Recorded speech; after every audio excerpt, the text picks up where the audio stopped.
সারা বছর শুধু অপেক্ষা করে থাকি কবে শীত আসবে আর এই শুটকি দিয়ে ডাঁটা চচ্চড়িটা খাবো। এই ডাঁটা চচ্চড়িটা আমার কাছে এতই প্রিয়। শীতকাল মূলত আমার কাছে এই কারণেই ভালো লাগে, কারণ এই সময় আমার সব পছন্দের শাকসবজি টাটকা অ্যান্ড ফ্রেশ পাওয়া যায়। আজকে তোমাদের সাথে আমার প্রিয় এই ডাঁটা চচ্চড়িটাই শেয়ার করব। হ্যালো এভরিওয়ান, আসসালামু আলাইকুম, welcome to my another blog. আসলাম আজকেও একটা রান্নার ভিডিও নিয়ে, অবশ্যই ভিডিওটা লাস্ট পর্যন্ত দেখবা।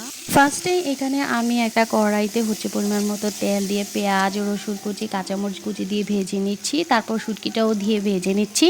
আজকে এখানে আমি চাপা শুটকিটা ব্যবহার করছি, এটা যে কোনো শুটকি দিয়ে রান্না করা যায়। এরপর প্রয়োজন মতো হলুদ মরিচ অল্প একটু পানি দিয়ে মশলাটাকে কষিয়ে নিচ্ছি।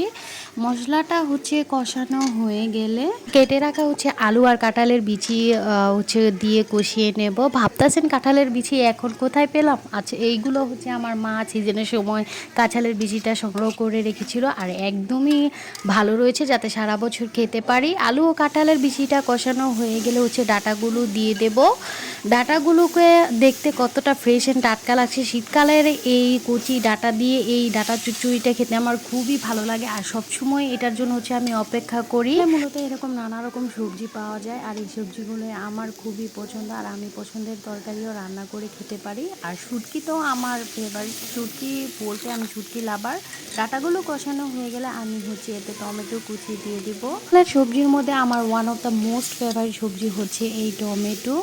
ডাঁটাগুলো আর টমেটো একসাথে কষানো হয়ে গেলে আমি অল্প পরিমাণ কিছু পানি দিয়ে ঢাকনা দিয়ে ঢেকে দেব। সিদ্ধ হয়ে গেলে ধনিয়া পাতা দিয়ে নামিয়ে দেবো। আমি এখানে ধনিয়া পাতা ব্যবহার করছি না, কারণ আমার হাজবেন্ড একদমই ধনিয়া পাতা খেতে পছন্দ করে না। যেহেতু শীতকালীন সবজি, ধনিয়া পাতা ব্যবহার করলে খেতে খুবই ভালো লাগবে। ধনিয়া পাতাটা আমি পছন্দ করি, বাট আমার হাজবেন্ড একদমই পছন্দ করে না। যেহেতু সেও খাবে, তারও এই জিনিসটা অনেক পছন্দের, তাই আজকে আমি ব্যবহার করছি না। আপনারা ব্যবহার করে দেখবেন, এটা খেতে খুবই ভালো লাগে। আজকে তোমাদের কাছে আমার রান্নার ভিডিওটা কেমন লাগে অবশ্যই কমেন্টে জানাবে। দেখা হবে নেক্সট কোনো ভিডিওতে। আল্লাহ হাফেজ।